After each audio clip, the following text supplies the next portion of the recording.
Boas, pessoal! Bem-vindos a mais um vídeo de mais um dia do nosso propósito de 40 dias do transbordo de Deus. Vou beber aqui uma água enquanto o pessoal vai chegando, ok?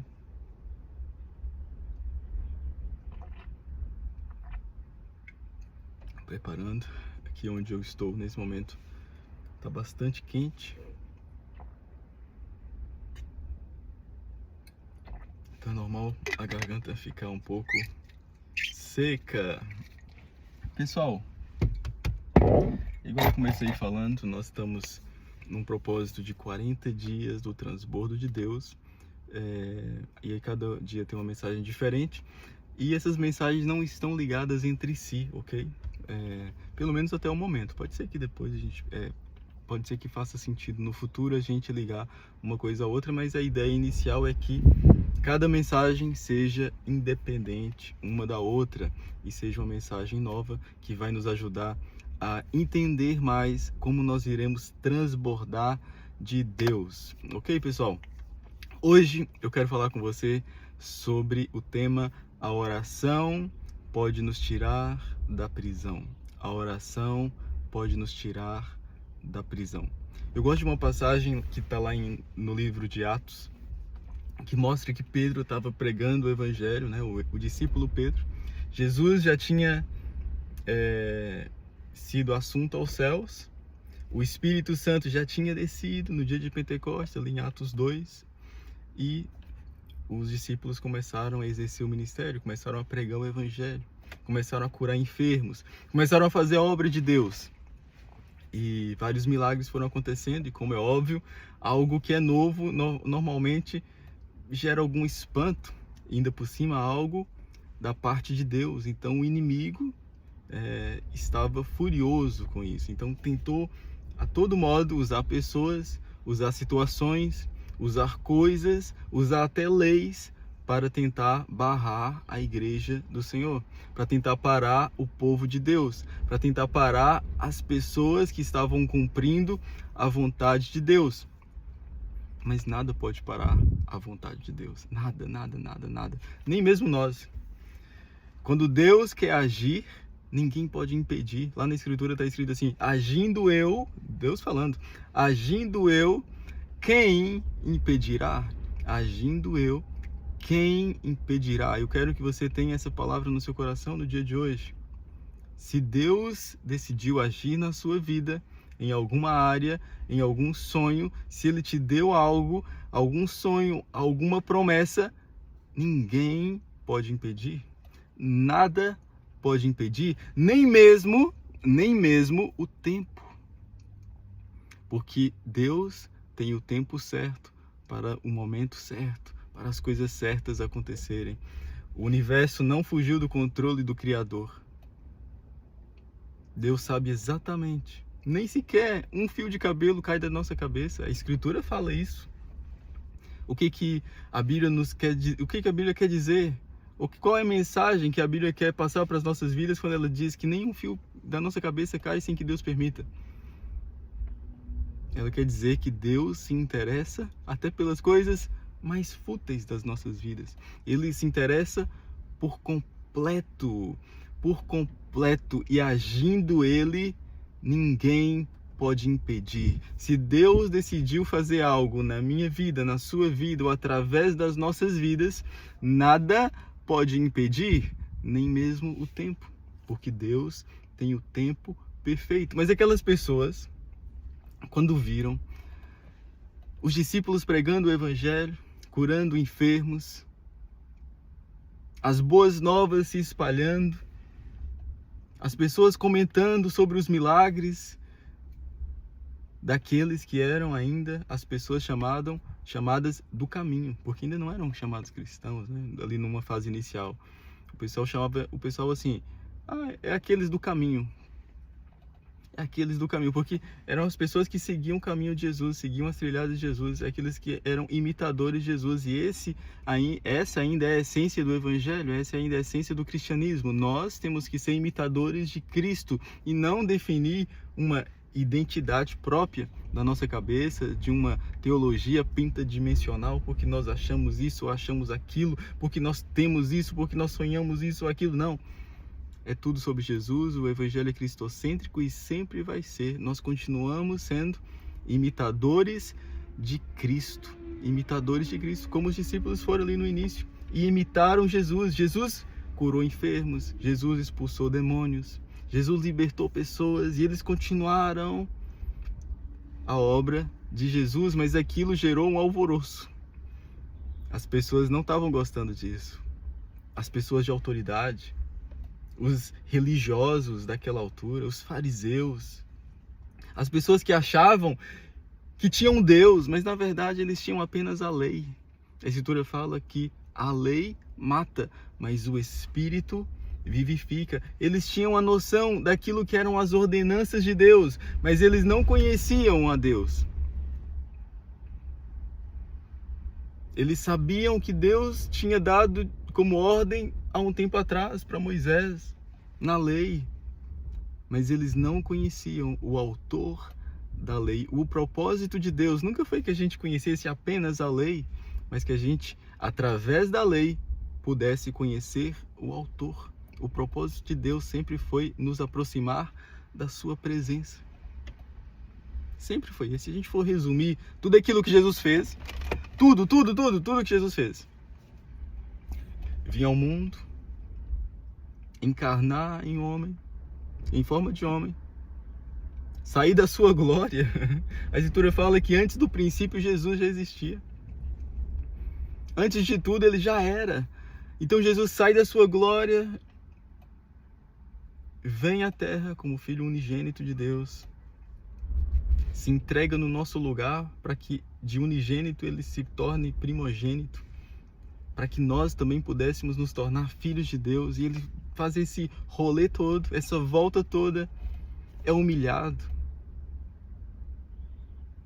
chega à morte de cruz, ressuscita no terceiro dia. Essa volta toda foi para quê? Se a gente pudesse resumir aqui, para que eu e você tivéssemos livre acesso à presença de Deus. Então o propósito central de Deus não é ficar nos dando leis ou regras necessariamente, mas que através dessas ordenanças, através dessas instruções, através dessas direções que nós vamos ter a partir do momento que a gente tem um transbordar de Deus e busca ter mais sensibilidade a Ele. Através disso, Deus quer nos conduzir para Ele, para a sua presença. Então, quando os discípulos estavam ali pregando o evangelho, eles não estavam apenas jogando leis, assim, ó, vocês têm que fazer isso, têm que fazer aquilo, têm que ser batizados, têm que fazer... Não. O propósito não era dar instrução necessariamente para as pessoas. O propósito era instruí-las de forma que elas pudessem se aproximar de Jesus, se aproximar da presença de Deus. Mas as pessoas não gostaram. As pessoas não estavam gostando daquilo. E decidem, então, maltratar os discípulos, para intimidá-los. E uma dessas pessoas foi Pedro. Ali em Atos capítulo 12, fala que Pedro foi preso.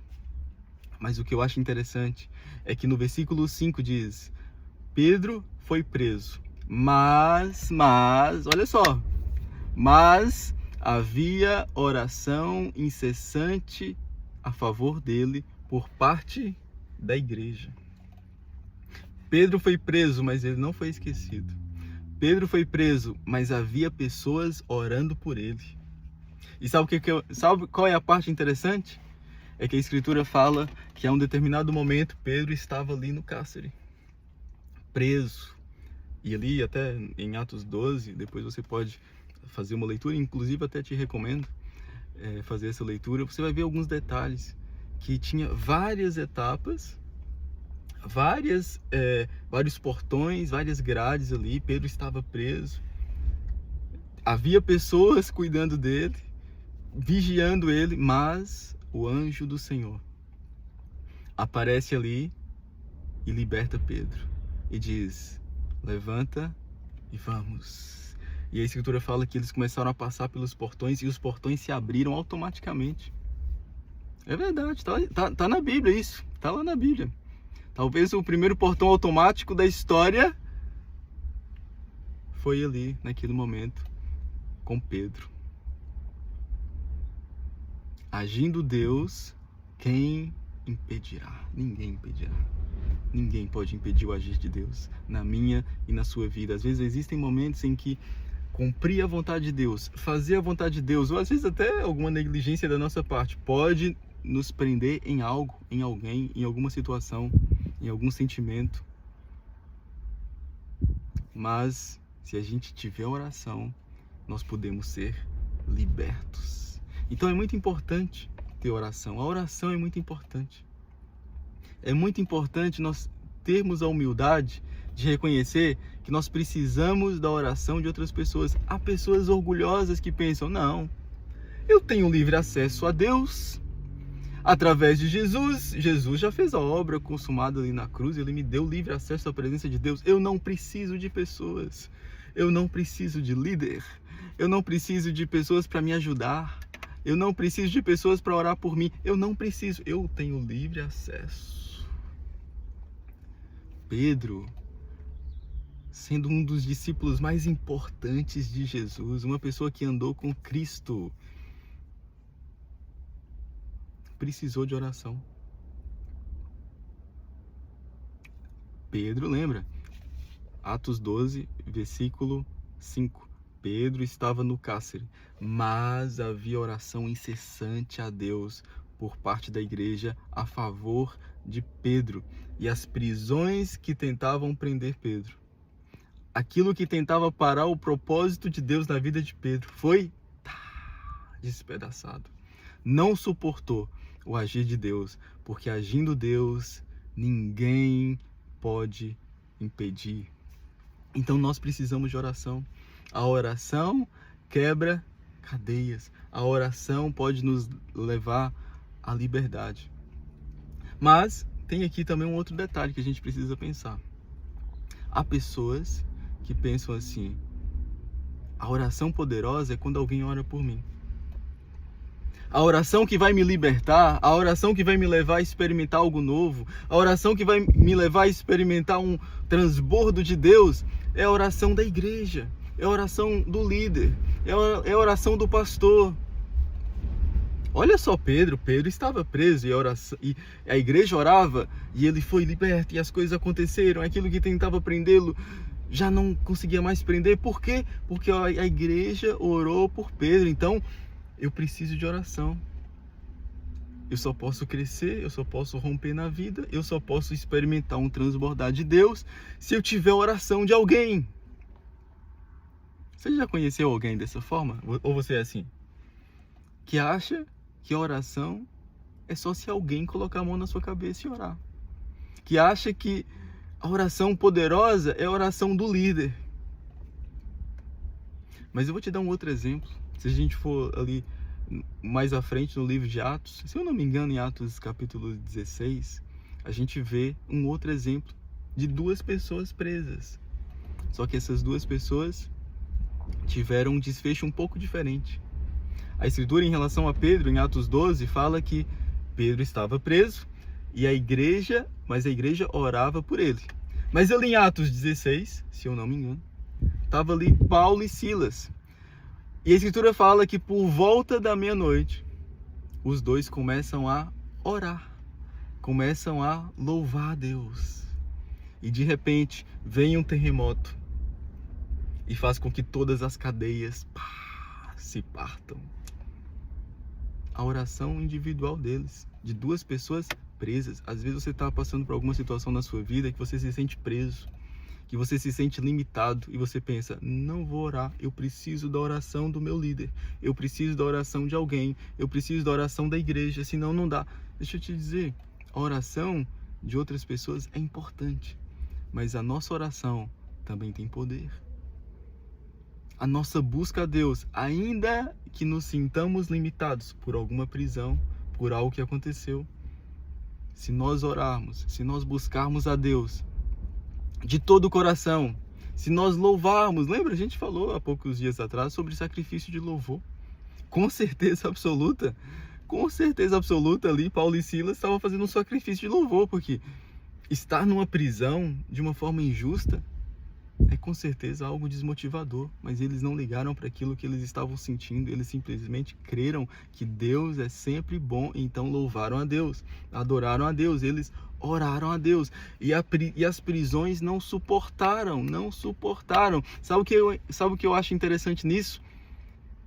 É que as prisões poderiam ter sido abertas apenas para Paulo e Silas, mas não, foram abertas para todos à volta. Quando Deus toca nas nossas vidas, Ele vai fazer com que a bênção dele nas nossas vidas atinja também pessoas à nossa volta. Por isso que a nossa oração precisa ser uma oração inteligente. Lá em Tiago diz: vocês não têm porque não pedem. Aí logo a seguir ele diz: e quando vocês pedem, ou seja, quando vocês oram pensando apenas em vocês. Tá aqui um truque. Quando a gente ora, a gente deve orar por nós, mas também incluir outras pessoas. Porque o que faz Deus nos abençoar, muitas vezes, é a nossa oração que visa uma bênção, pensando não apenas em nós, mas pensando também em outros. Mas esse momento aqui de Paulo e Silas me mostra que não é apenas a oração da igreja que tem poder, não é apenas a oração do líder que tem poder, não é apenas a oração de alguém sobre as nossas vidas que tem poder, mas a nossa oração individual também tem poder, ainda que nos sintamos limitados, ainda que nos sintamos de alguma forma presos, ainda que nos sintamos numa situação difícil. Precisamos orar. A oração pode nos levar à liberdade. A oração pode nos levar à liberdade. A Escritura fala: orai sem cessar. Não é possível a gente experimentar de um transbordo de Deus sem oração. Não é possível a gente experimentar de um transbordo de Deus sem ter a humildade de que a gente precisa da oração de outras pessoas de vez em quando. Não é possível a gente experimentar do transbordo de Deus pensando que a nossa oração individual não pode nos conduzir a isso. Nós precisamos utilizar todo tipo de artifício, entre aspas, para buscar mais de Deus, para nos encher mais de Deus, recebendo a oração de outras pessoas, mas também buscando de uma forma individual, porque a oração pode nos levar à liberdade. Ok, pessoal? Pessoal, como eu costumo dizer, nós estamos num propósito de 40 dias do transbordo de Deus. Todos os dias tem uma mensagem nova aqui que vai te ajudar a abrir a sua mente para que você possa entender como você vai transbordar de Deus através de assuntos simples, mensagens simples, diretas. E aquilo que eu digo aqui, normalmente você pode ir lá na Bíblia e a minha recomendação é que você leia o capítulo. Por norma eu falo aqui apenas um versículo, mas você pode ir lá nesse versículo e ler o capítulo todo e ver o contexto, porque aí você pode aprender mais, e depois você ora, e depois você busca ainda mais a Deus, e assim você vai experimentar desse transbordo de Deus. Pessoal, deixe aqui os seus comentários, compartilhe com seus amigos, e como eu sempre costumo dizer, a gente vai estar amanhã aqui de volta, no mesmo lugar, no mesmo canal, no mesmo perfil, para falar mais sobre o transbordo de Deus. Muito obrigado novamente pela atenção e até amanhã.